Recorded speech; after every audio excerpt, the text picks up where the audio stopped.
माझ्या मिस्टरांचाच कात्रज दूध संघात कामाला असताना ऍक्सिडेंट झालेला आहे. त्या लोकांनी संघातल्या लोकांनी घरी येऊन आम्हाला आश्वासन दिले एक मिनिट परमनंट होता का? हो काय शिकलाय हा? ग्रॅज्युएशन झाले. बर. आणि मिस्टर काय करत होते? वाटप विभागात कामाला होते.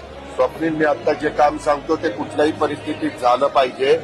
आपल्या पुणे जिल्ह्यातल्या खेड तालुक्यातल्या चिखलगावचा युवराज भरत गोपाळे त्याचे वडील हे 31/3/24 वाडा कात्रज दूध मार्गावर काम करत असताना त्यांचं अपघाती निधन झालंय. 1 तासांनी युवराज गोपाळे येऊन तुला भेटेल.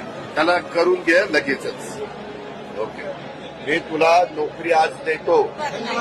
रख रख त्या रानातून थोडं पुढं जाऊ गड्या, पाऊल थकल नाही गड्या, पाऊल थकल नाही.